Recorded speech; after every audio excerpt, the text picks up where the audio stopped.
Being here, everyone. Today, the focus of the training is on ethics and patient-centered research. At any point, feel free to ask questions, raise your hand, put any questions that you may have in the chat as well. First, we'd like to read our land acknowledgements. We at UCR would like to respectfully acknowledge and recognize our responsibility to the original and current caretakers of this land, water, and air, the Cahuilla, Tongva, Luiseño, and Serrano peoples and all of their ancestors and descendants, past, present, and future. Today, this meeting place is home to many Indigenous peoples from all over the world, including UCR faculty, students, and staff, and we are grateful to have the opportunity to live and work on these homelands.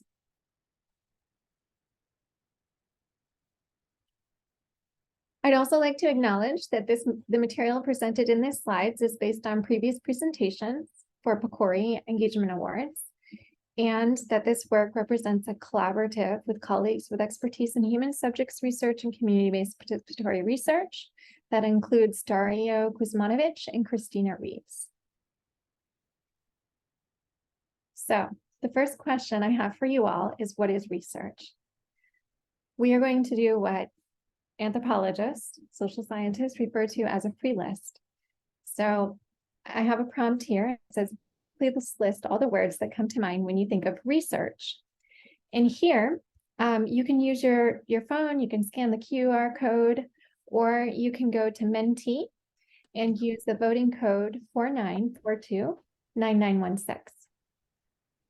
And what I would like for you to do is to list all the things that come to mind when you think of the word research. There's no right or wrong answer. This is a cognitive task. So it's really about, what are the words that come to your mind, the first words? And let's say, put in the first 5 words that come to your mind.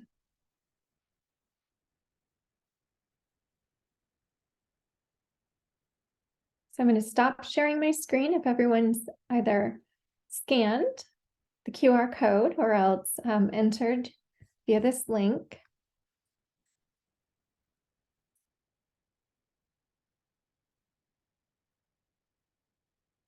And I will go to Menti. And actually, Evelyn, are you able to pull it up on your side, on your end? Yes. Can I share my screen?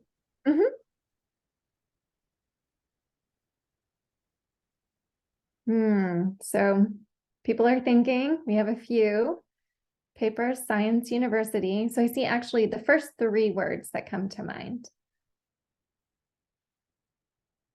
So maybe we should take this down, Evelyn, so we don't want to bias anyone. So we'll give you all a few more minutes and then we will bring this up. So again, the prompt is, list all the words that come to mind when you think of research. And each of you can share up to 3 responses.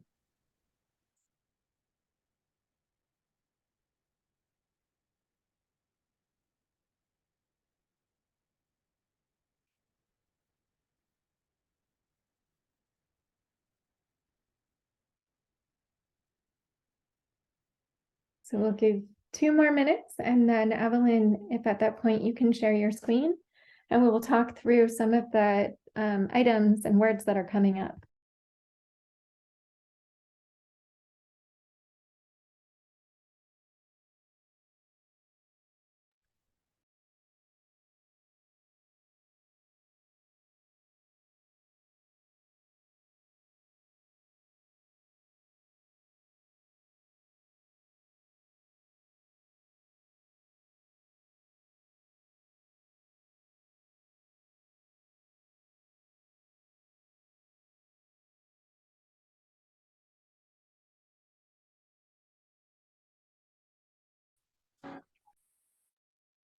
Hi, for those of you who just entered, we are responding to a prompt, and the prompt is a free list around all the words that come to mind when you think of research. And you can respond by scanning the QR code or by going to Menti and inserting this code.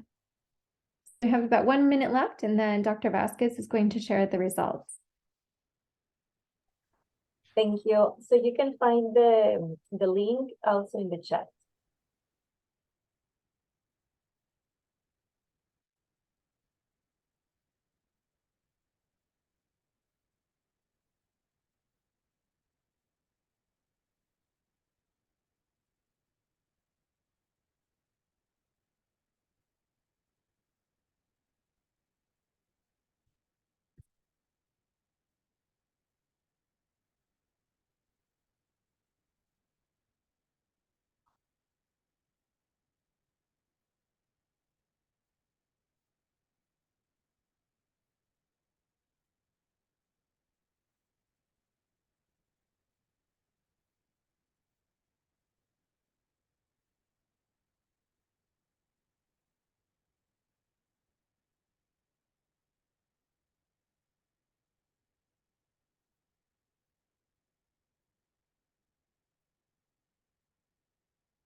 Okay, Evelyn, I think if you can go ahead and share your screen.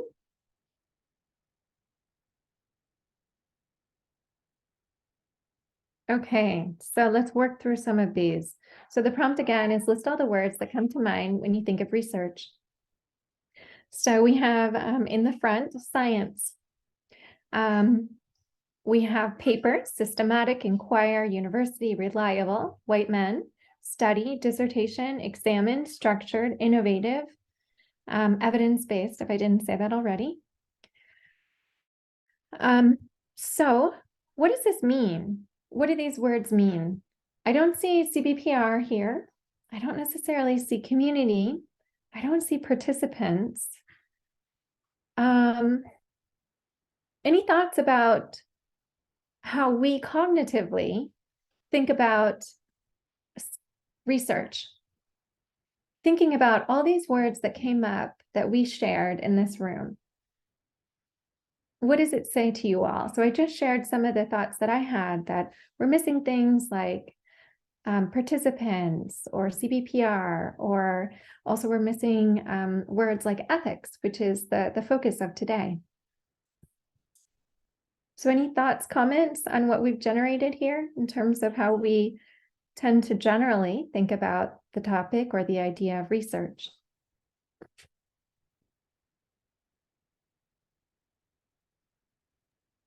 I think it's a good base to get started with, and then as we to move along and be able to build upon. I think it's a good start. Mm-hmm. Okay, so it's a good base. Pat? Hi, yeah, can y'all hear me? Yes. Okay, yes. So I think just looking at the words and kind of like guessing what we're all thinking, maybe research for us is more process oriented and results oriented. And with the word, like, so I see papers, and then reliable is, like a result of a systematic process to, like, yeah, essentially that's what comes to mind when I look at this word cloud. It's like it's process and results oriented, and maybe we think about it devoid of what you just mentioned. Like, we don't really necessarily think about the participants first if we're thinking about social science research, for example, versus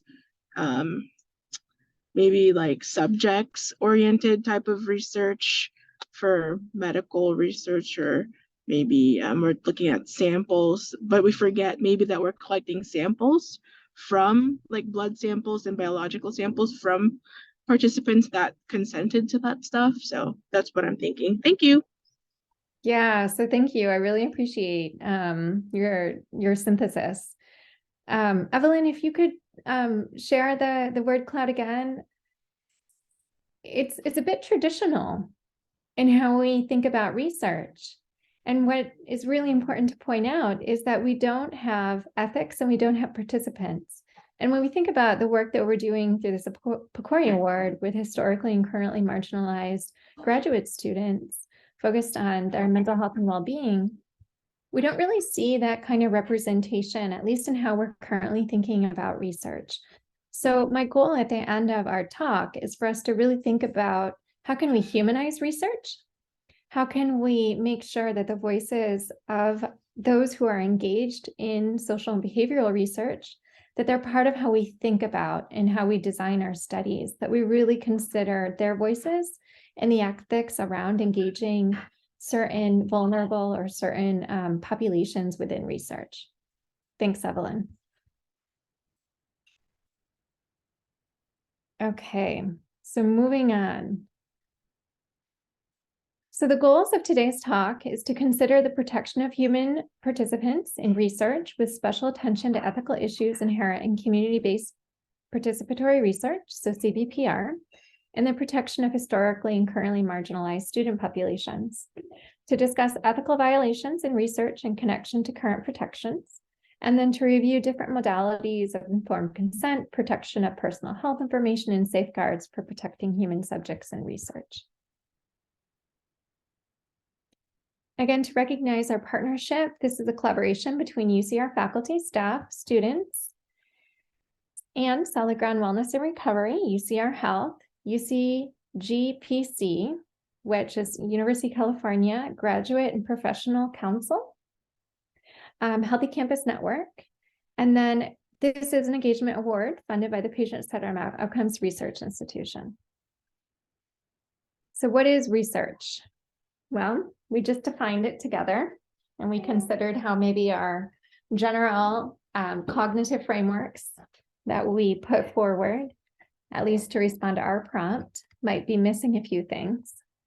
But when we really think about research, it's about inquiry and understanding, stepping into the unknown, following something that's systematic, a process, as was mentioned earlier, of discovering new knowledge, and attempt to advance current information. The federal definition of research is research with people, a systematic investigation designed to develop or contribute to generalizable knowledge. So often we use the scientific method. We have a hypothesis that's informed in it's an informed and educated prediction or explanation about something. So we might observe something, develop a question, then develop a hypothesis, an experiment or a design around, or a design that would allow us to understand and measure or test, our hypothesis. Next would be our analysis of the data that we're able to collect, and then our conclusion, right? And then we can continue using the scientific method to continuously advance our knowledge and build our evidence base. So then what is research design? We could think of it like a recipe, something that you would follow with steps, a blueprint. It's essentially the protocol that informs each step of the study. So the research design is critical. If you think about grantsmanship or writing a grant, most often points are deducted around the approach or the research design because it's so critical to the success of research, of designing something that will allow you to collect the data you need to analyze the data that's going to help you answer your research questions or prove your hypothesis. So our protocol or our research design, it sets up the research. It shows how all parts work together to address the question under study. When I think about research design and all the parts coming together, it's about what's the question? What methods do we need to use to answer the question? What is the best recruitment approach to be able to get, in our case, social behavioral research participants into our study? What's the criteria that the participants need to have? what questions are we going to ask them, or what instruments are we going to use? And then what methods are we going to use once we have the data to analyze the data? And then after that, it's also about how do we get that information back into the community, into the clinic, or into the academic literature. So the type of design depends on the research question, the study population, community input, as well as a number of other factors. So today I'm going to talk a little bit about qualitative and quantitative research, two different types of research, mixed methods research, and then we'll think about, once we've established what these different types of research are and the different designs that you can use, the ethics that we might want to consider. So thinking about qualitative research, I should say that I'm a mixed methods researcher, but my expertise lies in qualitative research. I love qualitative research, and it is where I always begin. But I would have to say, I don't think I have a study in which we only do qualitative work. It's always a mix of both, qualitative and quantitative. So when I think about qualitative research, I use qualitative research in my research designs to look at things like meanings, context, processes. And often it's when I use an approach that's more inductive. I want to generate theory, or I want to use theory to drive how I'm understanding, how I'm collecting, interpreting, or analyzing and interpreting the data. This type of method, qualitative method, it emphasizes lived experiences, the voices of participants, and we do this through narrative text, through quotes. And so our form of data is often words.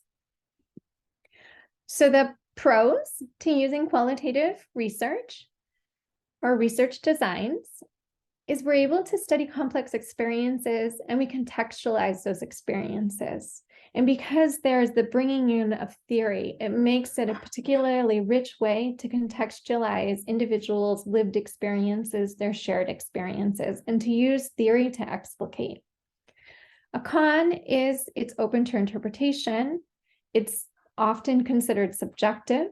When we think about when I think about myself as a qualitative researcher, I was very much trained to think about what biases do I bring into the research process, because I am a white woman, because I am from a rural background, because of my lived experiences. How do those shape my research agenda? How do they shape the data I collect, the possibilities of the collection of data, and then my interpretation?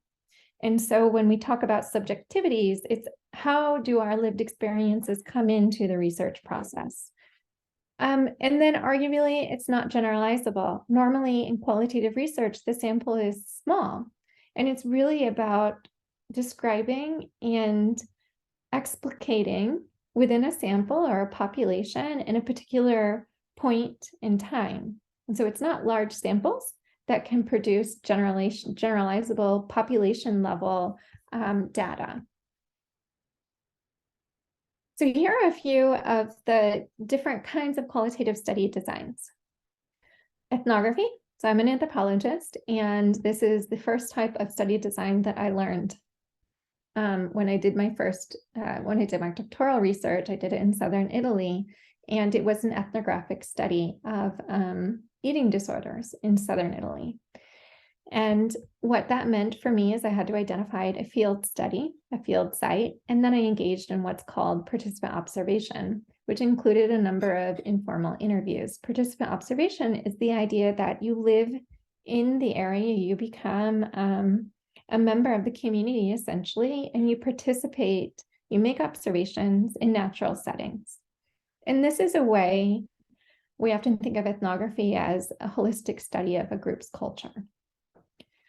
Informal interview is where you maybe have a few prompts, but it's really about a general topic. And if you're in the community doing participant observation, asking in a little bit more formal way questions related to the topic. A case study is a detailed inquiry and description of different cases that involves in-depth interviews and often narrative analysis. Phenomenography, often understood as phenomenology, it's a descriptive study of lived experience. So it's often with a very small sample, in-depth interviews in which you do multiple in-depth interviews following the same individuals over time. Photo voice, this is a method that Dr. Vasquez used and is part of this project, the PCOR project. It's a participatory action research method that uses photography and narratives. So there's a period of photo elicitation. You teach the participants how to use photography to answer research questions or research prompts. And then the photographs are a way for participants to symbolize their response to research questions or prompts. It's followed, the photo elicitation period is followed by semi-structured interviews in which the interviewer asks questions about the meaning and significance of the photos to the research questions.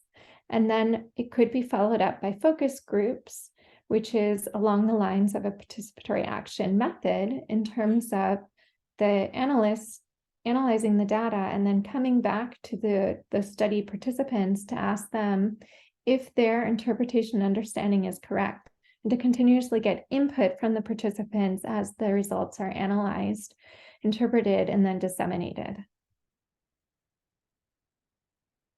So now shifting. So we just talked about qualitative data. Now we're going to talk about quantitative research, quantitative data. So when we think about quantitative, when I think about it, I'm thinking about testing theories or hypotheses and identifying associations among variables, and then generating typically description. I don't necessarily mean to say here descriptive statistics, but generating descriptions based on statistical analyses. So this is an investigation that often we use language like variables. We talk about the analysis of numbers. So text responses might be turned into numbers. So our variables become numbers, and we use numbers and statistical models to analyze the data. So a pro to this is we can measure and analyze things concretely. And a con is that unfortunately large numbers are often needed, large sample size, which can be difficult. And it's not done in a natural setting. So I mentioned earlier that some of the qualitative designs, for instance, ethnography, it's something that's conducted within a natural setting. You can really understand people's lived experiences. You can contextualize their experiences. So this means that this method is difficult to capture context. This is very much looking at associations between variables. So what's the difference? What does this image mean to you all?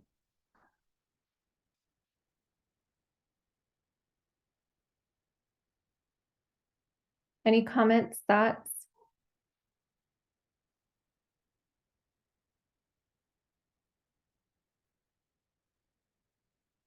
Pat? Oh, you just have your thumbs up. Would anyone like to comment based on the very brief review that I gave you of some potential differences between qualitative and quantitative research? What does this image mean? It says a lot, I think, to what we put in our word cloud. Yes, I think that here it's very clear kind of the fragmentation between both of those perspectives, right? Like you see this tall man, which is this very big, kind of imposing the others, what is he like measuring or something like that. Mm-hmm. You know, it resonates with our word cloud, just as Dr. Vasquez is saying, in the tall white man. He's doing science.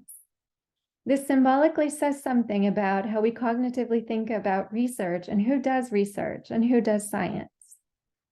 We also tend to align, if we just consider our word cloud,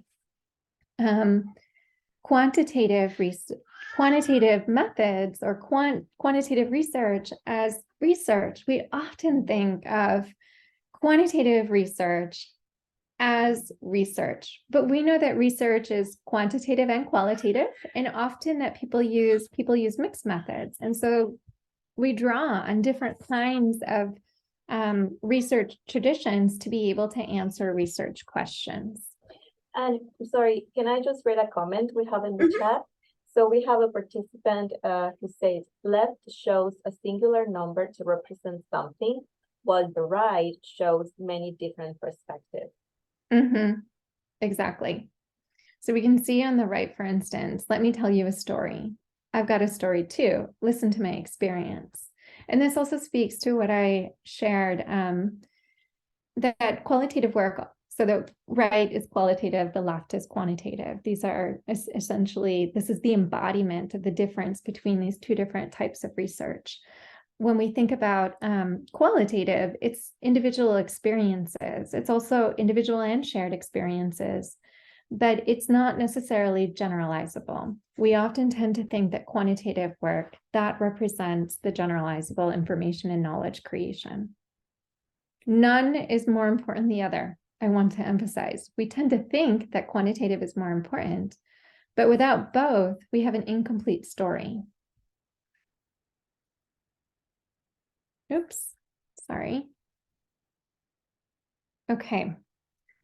So let's talk a little bit more about these two different traditions of research and talk about the characteristics of the research.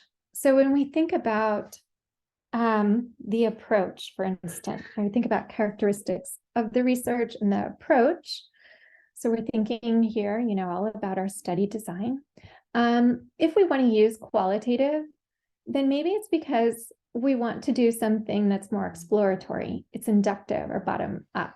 We want to generate new theories that are grounded in the data.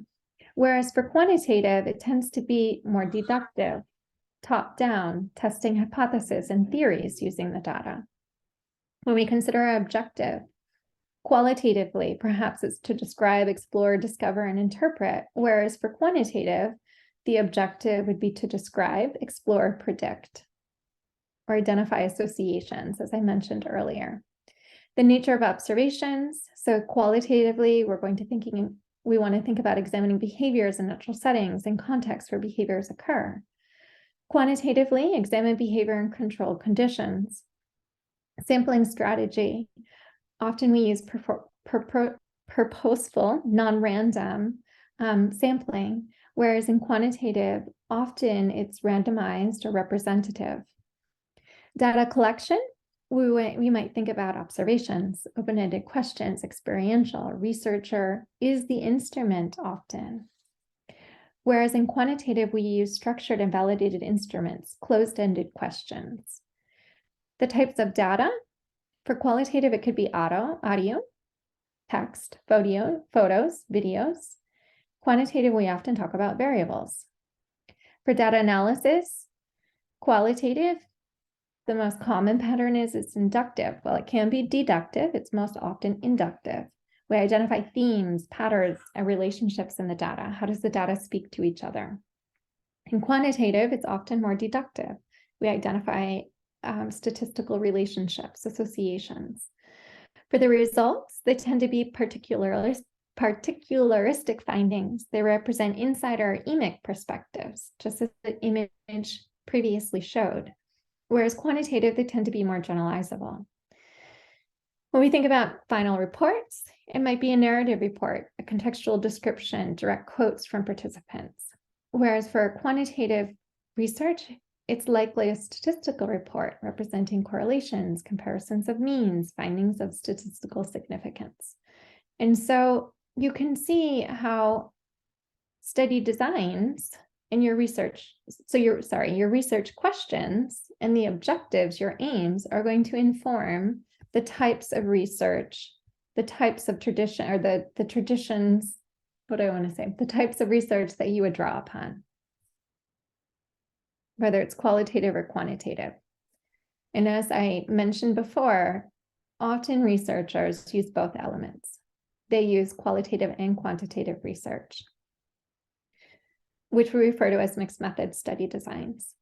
This is an example of a sequential design and a concurrent design. So in a sequential design, for instance, exploratory sequential design or exploratory sequential design, in the first one, using qualitative data. The qualitative data can be exploratory. Subsequently, you use quantitative data to understand your qualitative data, and these both inform the interpretation of the results. Or it can be the opposite, where you use quantitative data first, you identify the patterns or the relationships, and then you use the qualitative data to explicate. Both inform the interpretation of the results.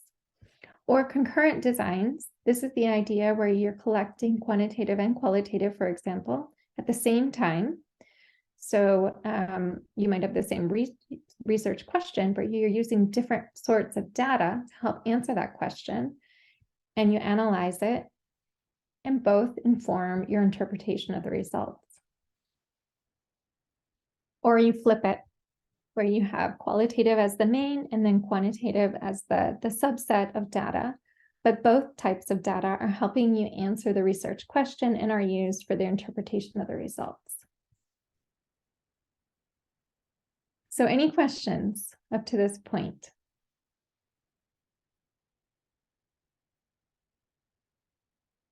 Okay, so now that we've talked a lot about study designs, qualitative and quantitative and mixed methods research designs, let's consider ethics in research.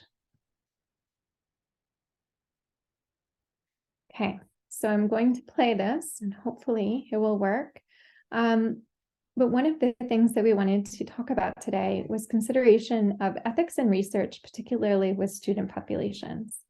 So we identified the Stanford Zimbardo experiment, and there is a very brief trailer of a video of a movie that was made of this that documents this experiment. We're going to take a few minutes to watch this, and then we will talk about this experiment specifically.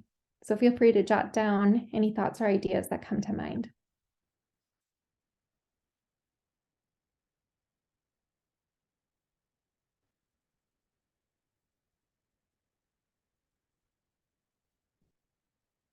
Would you rather be a guard or a prisoner? I don't think I have the qualities to be a guard. Prisoner. Prisoner, I guess. Prisoner sounds like it would be a little less work. Prisoner. Why's that? Nobody likes guards. Good afternoon, gentlemen. This experiment will be an extension of my research into the effects prisons can have on human behavior. You're going to be pleased to know that you all have been chosen to be the prison guards. But under no circumstances whatsoever are you to physically assault the prisoners in any way. So remember, just as you were watching the prisoners, my graduate staff and I will be watching you. All right, gentlemen, we gonna have ourselves a lot of fun. Rule number 1, prisoners must remain silent. This is an exercise period. Okay, is it just me, or are these guys taking this thing a bit too seriously? Why don't you give me 20 push-ups? Look at this guy. Thinks he's John Wayne or something. You address me as Mr. Correctional Officer. This might be an interesting 2 weeks after all. Why don't you make up your bunk, 8612? I did, Mr. Correctional Officer.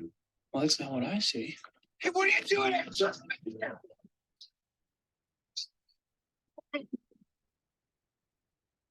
What was that?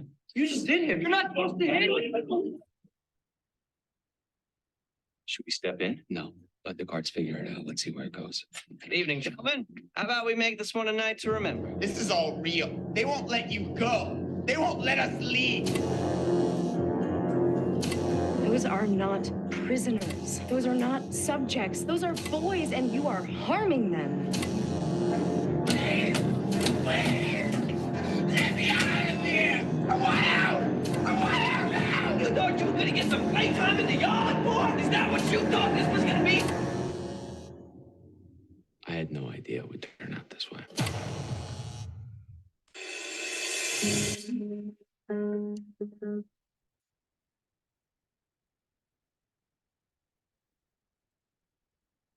Okay, so this was a real experiment that happened at Stanford University in 1971. It was a 2-week experiment using students. And as it was just indicated on the trailer, the students were placed into either prisoners or they were the bodyguards or the correctional guards. So I'd like to take a moment to talk about the ethics in this study design. So this was a research study. I'd like to open it up and just ask for people's thoughts on what did they think? What did they think about this project, this study design, the ethics involved?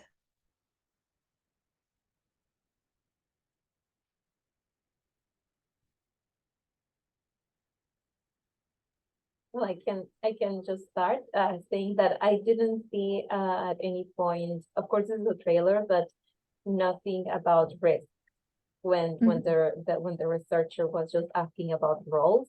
Like he never, for instance, explained anything about, okay, you know, in this role, for instance, it is expected that you perhaps spread disease or something like that. That it was there was a lot of lack of information about the different expectations, I would say, for the study. Mm-hmm.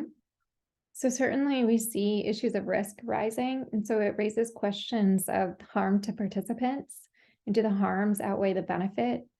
One of something really important when we think about participation of human subjects in research is any potential risk that could ensue while participating in the research. Does the benefit outweigh the risk?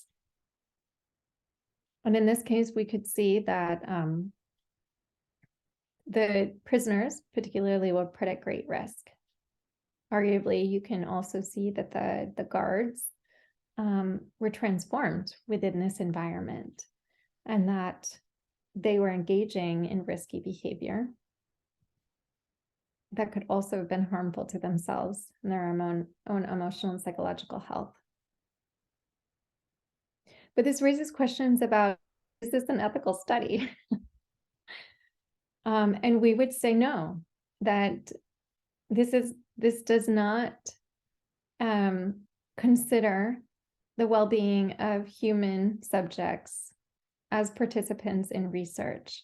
So the risks of being involved in this study outweigh the benefits to the creation of knowledge. We can see in this very brief trailer and video as well that there was some sense of wanting to intervene, but there wasn't necessarily an intervention. And the intervening was because there was the recognition that the participation in the research was harmful to the research subjects. This is what IRB does. The Institutional Review Board regulates studies to ensure that investigators are designing studies that are ethical, that do not harm participants. Any other comments about? Evelyn? Yeah, I also would like to add the importance of preventing harms for new generations or other communities that perhaps have not been listed in the study. So I think that this is also why it's very important that you all who are interested in conducting any type of research with human subjects, is very important that you understand ethics and research. So whenever I'm talking about anyone with research, I'm always the first thing, okay, have you completed your training? You know, do you have the IRB protocol? Because that is a way for me as a researcher to feel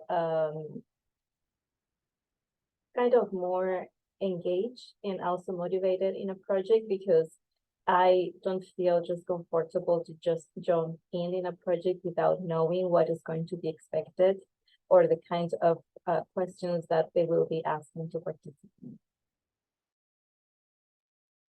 Thank you. Okay, so thinking about rules and regulations.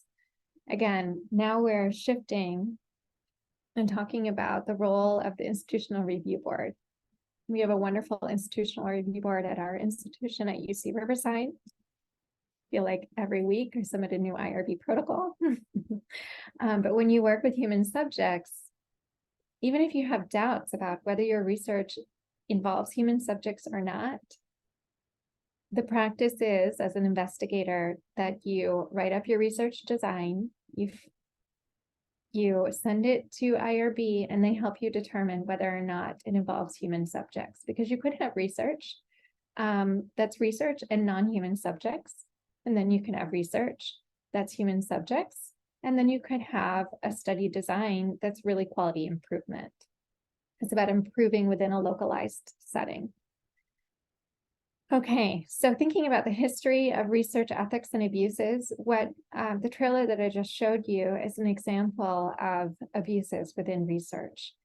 And the Institutional Review Board ethics around research came to be because of harms that investigators were enacting on communities, on individuals, because of research designs.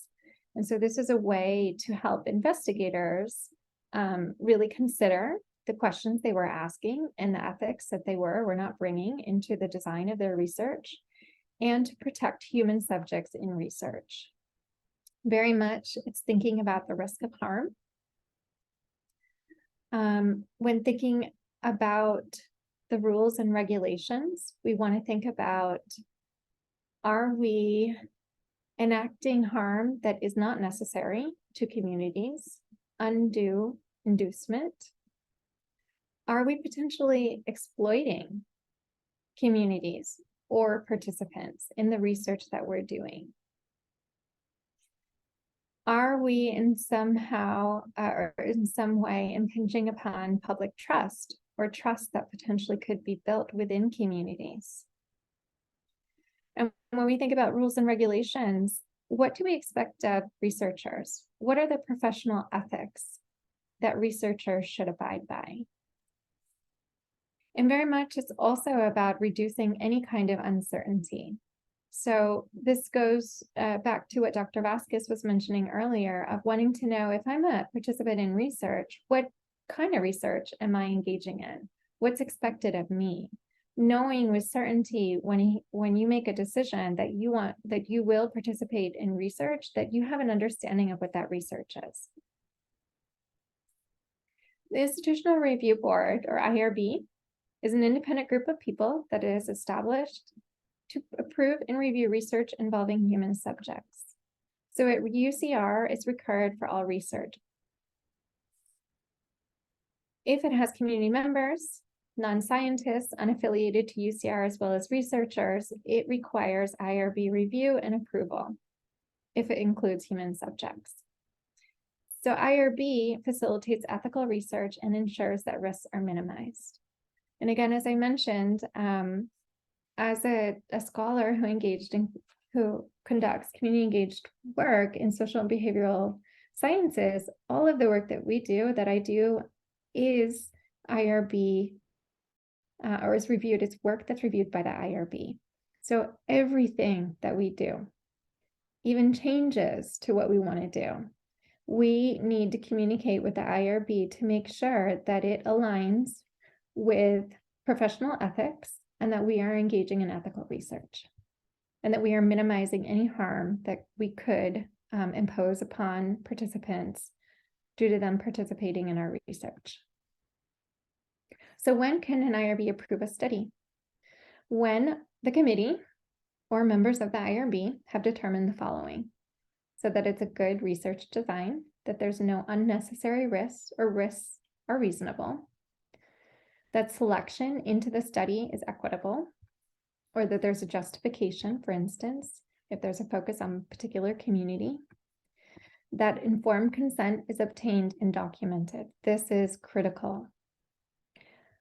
If a participant does not provide their consent, whether it's electronic consent, which you might be able to obtain from a survey, written consent, meaning that you have an actual document, the participant reviews it and then signs it, or verbal consent, then you cannot include that individual or that community in the research. So you cannot do any research with human subjects before you've obtained their consent. IRB approves when they confirm, when they are assured that the data that will be collected, or that we've ensured that human privacy and confidentiality of the human subjects who participate in the research. Additionally, there might be other approvals that might be necessary, for example, from funding agencies. Sometimes I know, for example, National Institutes of Health, National Institutes of Drug Abuse, that if you are working with individuals who are substance users, and perhaps they might have a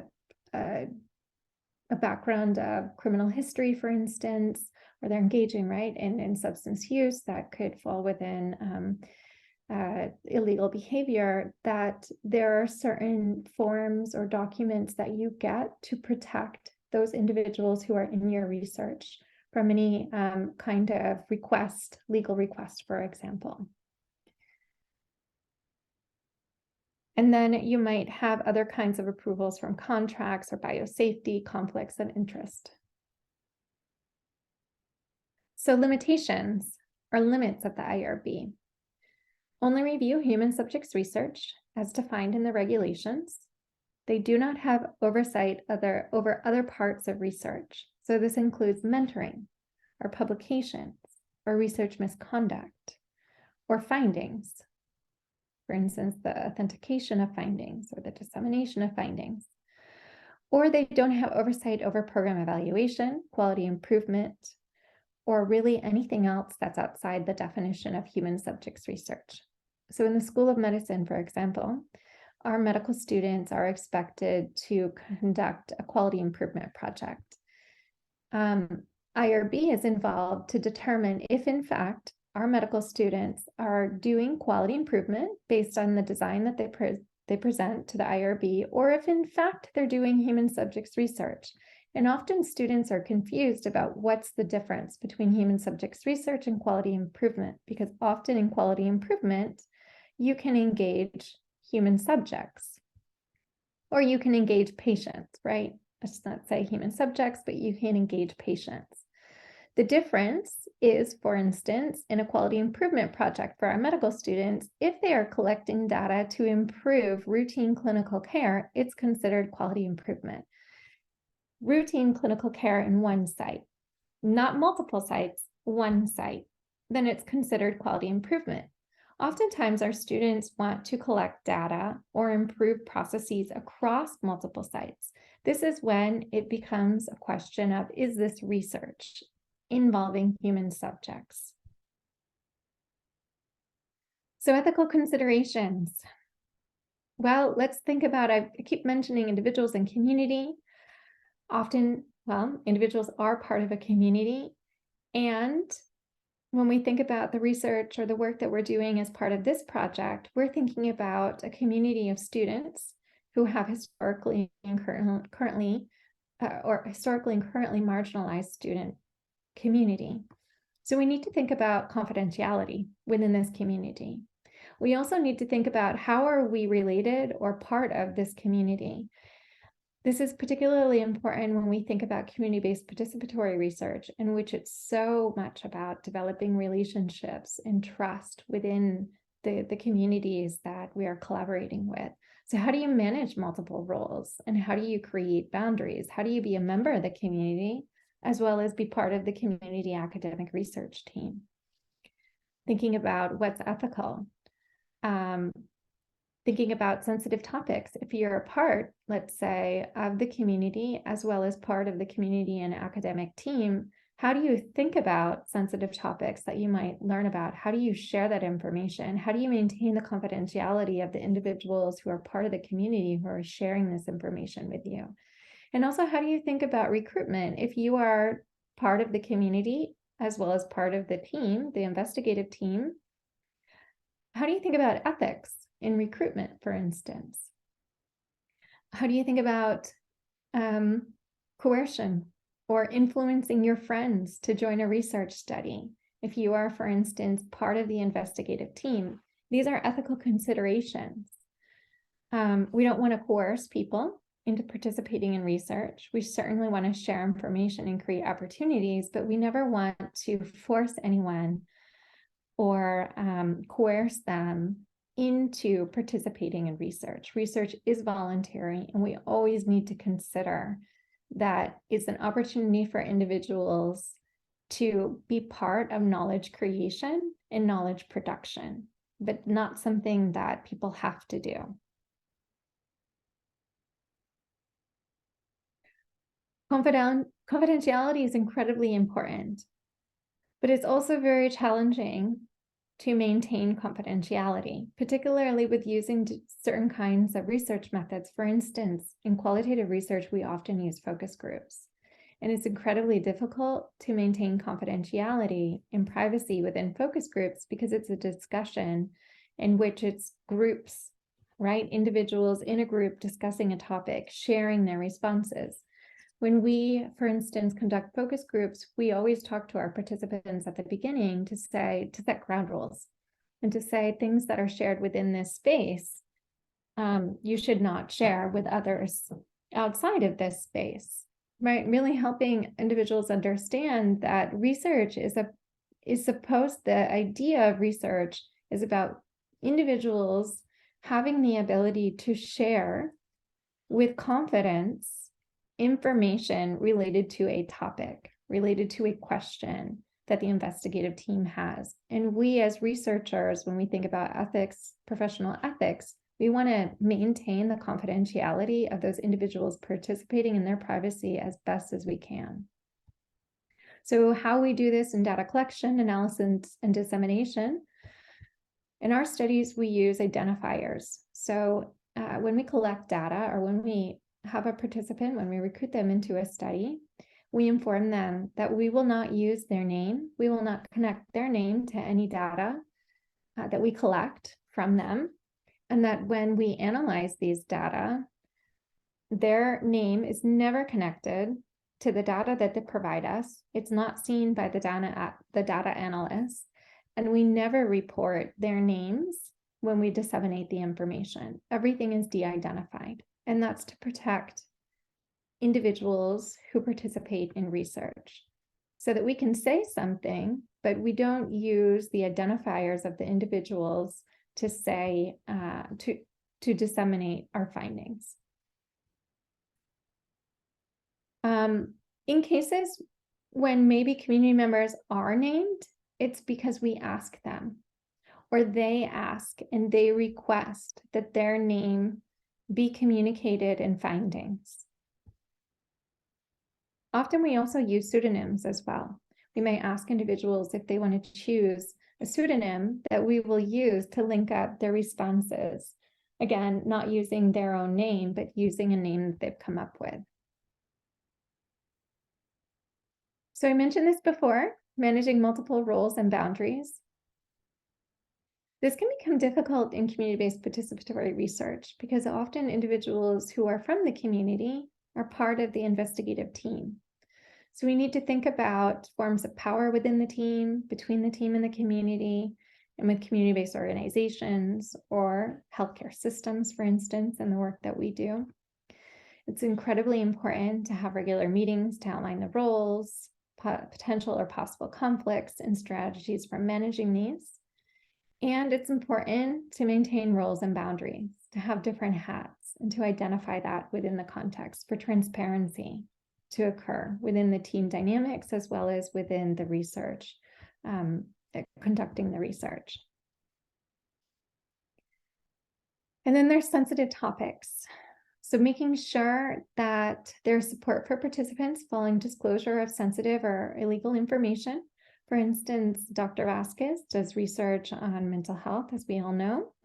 And in studies that she has and studies that I have that focus on mental health, at the end, we always provide mental health resources. When we write our IRB protocols, we often indicate, because we do research on health disparities, and we often use qualitative methods where individuals might be in a group setting, where they might be sharing information about themselves, that it might be emotionally risky for individuals to share information within a group setting, and they might feel uncomfortable. And that's a risk. That's a risk that they might encounter participating in research. To minimize that risk, again, the idea of reducing harm, reducing risk to individuals who participate in our research, we ensure that we have information that we can provide individuals if they feel discomfort, if they experience some kind of emotional distress, that we would share at the end of a research activity. The goal in this case is to protect the well-being of participants as well as communities. And additionally, working with the IRB to develop strategies to protect sensitive data. So for instance, I had a pilot clinical trial that focused on diabetes risk reduction and diabetes management. And we worked with IRB to think about, it was also with a partnering site, to think about, well, how can we collect the data, protect human subjects data, in this case, it was blood samples, and have the blood analyzed. How can we do that in an ethical way? What kind of strategies do we need to develop? We actually did it the incorrect way, and that prompted us to figure out what is the correct way. The best strategy is meeting with IRB beforehand to figure out what is the best way to protect human subjects, particularly in vulnerable populations where you might be collecting things like blood or other biomarkers or other very sensitive information. Going to the IRB first, having a conversation with them, getting their expertise and their direction is the best strategy so that you can make sure to reduce any harm and to protect participants, human subjects in research. And then, oh, yes, Evelyn? Yes, I also just would like to add that, and also to invite our attendees to visit the website of IRB. Most of universities, they also have, an IRB in their units, and it's important that you can, you can just look at it. They have also sometimes some trainings, or also the calendars of some events that they might have. If you're grad students, they are also very helpful on guiding you on some trainings or also some information that you might consider prior to start data collection or even your research design. So these are also available at UCR, also for grad students, even also for community members. And also for when you're thinking on working with Spanish-speaking communities, the IRB also has a Spanish version of the training. So, just for you to also think about engaging or also collaborating with Spanish-speaking communities who are interested in partner with you on research. So that training in Spanish, it is available, which is also really great. Thank you. And the last point here is framing sensitive research findings so that IRB can be helpful. If you have research findings that you think they have the potential to harm a community or harm individuals, then the best step is to share the findings with the IRB and to get their input and their insight on how to think about disseminating the information. When we think about recruitment, we want to think about, again, who is the population or the community that we're engaging, and to think about developing effective inclusion and exclusion criteria. So we don't, if there's certain populations that or certain individuals that we're excluding, there needs to be a justification. Is it because, for instance, the research is focused on, Latinx community? If so, what's the justification for focusing on the Latinx community? If the research is only focused on Latina women, what is the justification for focusing on Latina women? If you're excluding certain individuals, there has to be a justification for why. Or if you're including only certain individuals, there has to be a reason and justification why. And often it's tied to our research questions. It is best to recruit through trusted organizations or leaders or service providers within the community.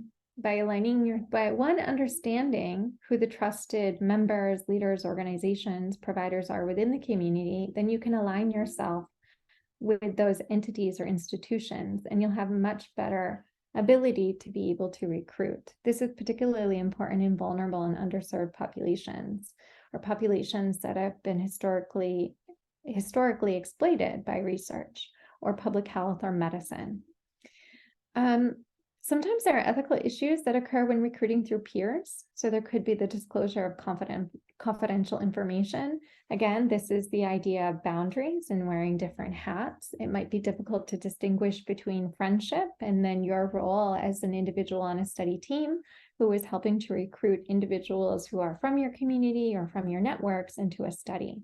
And again, we want to consider things like coercion. What are effective recruitment material and strategies? So we might not want, when we think about study flyers, for instance, and the work that we do, we always create a study flyer. And the study flyer indicates very generally what the study is about, what the expectations are, the inclusion, exclusion criteria.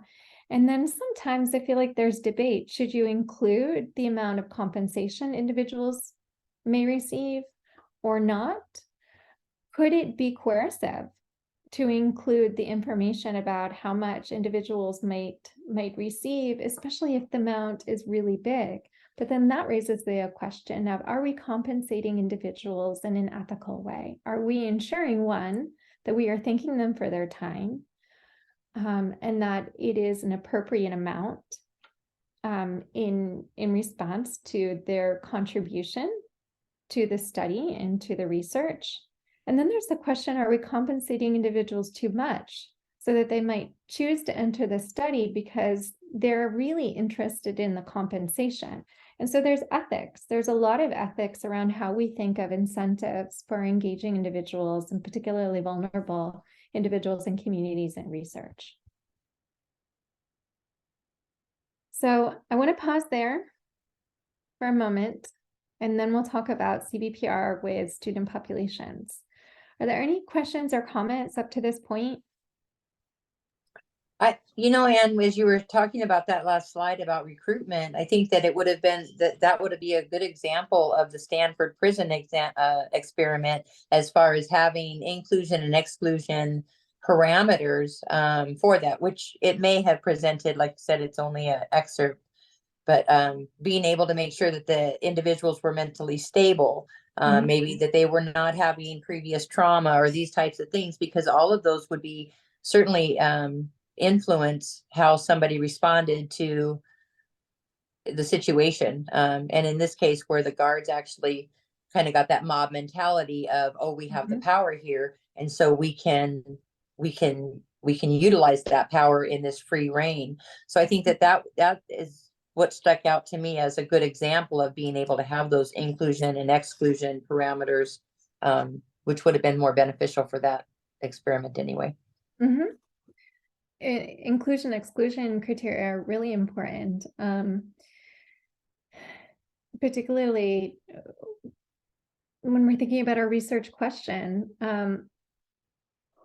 Is the individual's participation, does it make sense for this individual to participate in this research study? Are they going to help to contribute to knowledge that will help us answer our research question? And what you're referring to, Lisa, really makes me think of studies, for example, that I've been part of in the VA, in which we've often excluded individuals who cognitively may not have who cognitively don't have the ability to be able to provide written consent, for instance, or might be disabled, so disabled that they might not be able to meet the expectations of the research. Other comments? Is there a comment in the chat? Yes, there is one comment. And would you like me to read it? Sure. Okay.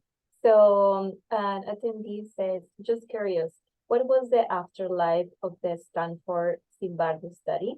I remember reading that despite all the problems with this study, it was still used as proof that giving anyone power and impunity would lead to power being misused. etc., ignoring that perhaps only these young middle-class white men might act abusively. I'm assuming that by now it's being disregarded as unethical and also as generally not solid research. Yeah, so certainly it is regarded as unethical. And it is an example of an experimental study design that should not be replicated. It's an example of how the harm to the participants in research clearly outweighed the benefits to the generation and creation of knowledge. Mm-hmm.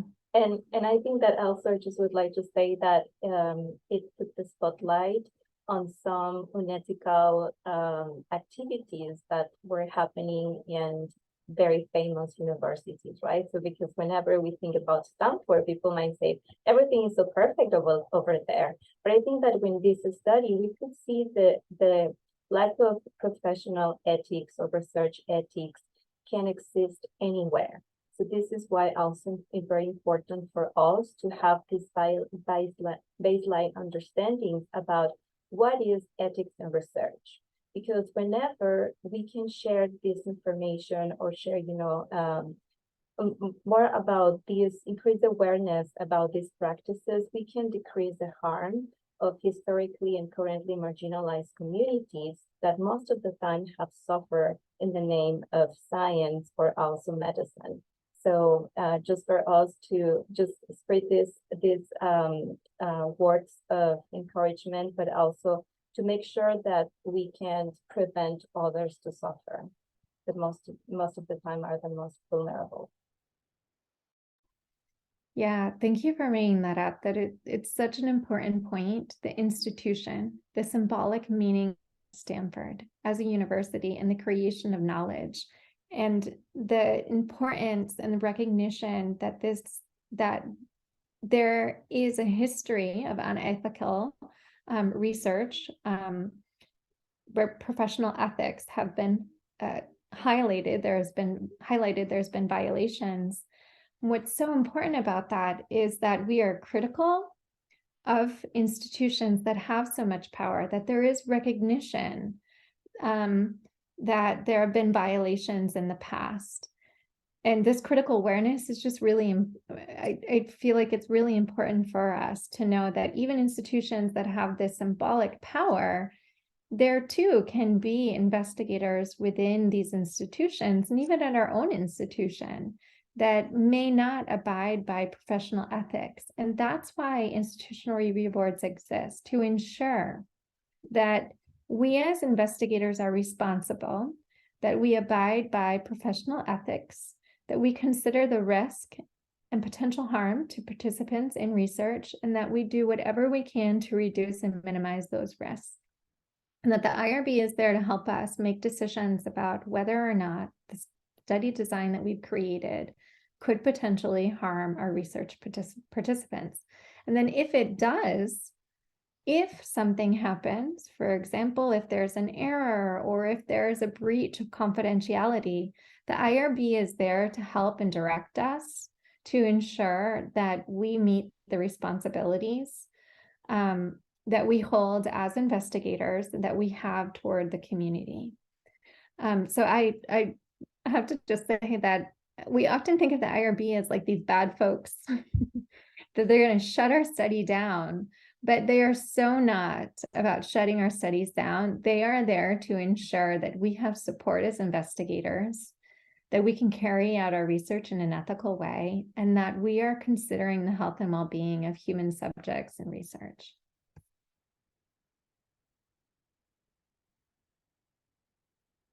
So, community-based participatory research with student populations. These are just a few points that we should consider. So consider the ethical issues for historically and currently marginalized student populations. What might they be? To identify trusted leaders in the community and student communities, services, governing bodies, and to spend time in the community and connect with members of the community. To develop shared governance, like steering council, for example, to obtain input and direction from the council or from this body of governance, to write a memorandum of understanding outlining expectations of academic and community engagement. I put these bullet points on here because these are the things that we're doing in this project. So we are considering ethical issues for historically and currently marginalized student populations. We are focusing on mental health and well-being. We are thinking about the toxicity of the academy, the potential stigma that students may experience discrimination. These are things that students could also experience in the context of research, and we have to be mindful of that. We have identified trusted members of the community throughout the UC system. For example, we have representation from Pat, who is here as part of the UC system, graduate and professional council. We have individuals who are here part of the service systems within the UCR community, for example, auxiliary systems for student wellness, counseling and psychological services, UCR Health. They are our partners in this project, as well as Solid Ground Wellness and Recovery, a community-based organization that is trusted within our student community.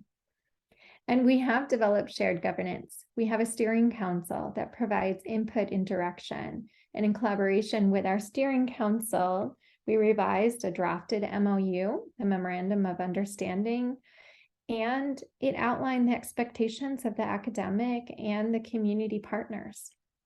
In this case, students and other stakeholder healthcare groups.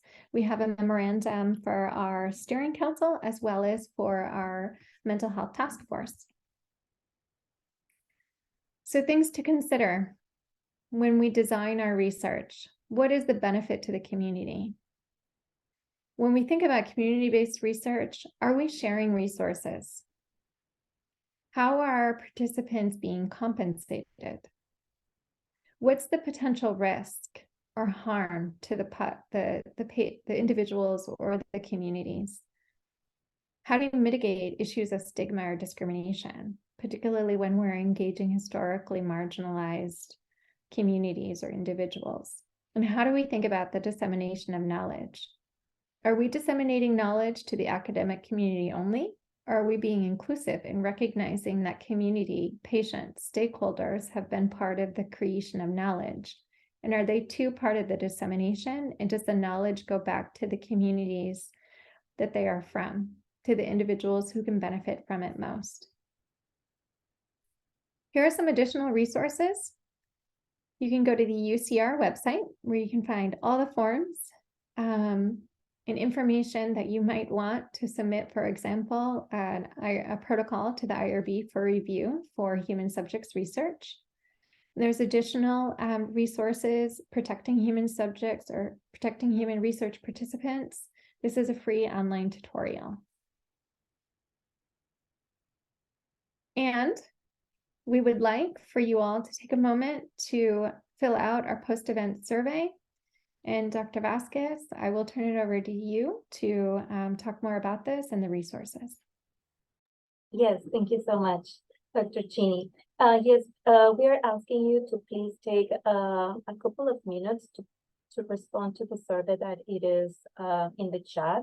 This survey is really important for our project because this is where you can share your topics for future research on mental health and graduate students' well-being. So remember that this project is focusing on capacity building. So this is why we are offering this training series. And the outcome that we expect is that we will be analyzing all your responses in these post-event surveys. And this is how we are going to identify the most important topics that our attendees share with us.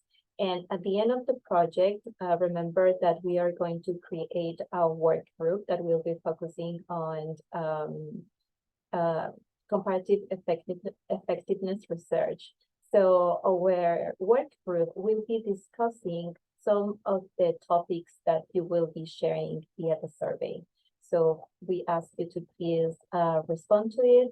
We are not asking any information. We will not be evaluating you. Remember that there is no wrong or right answers.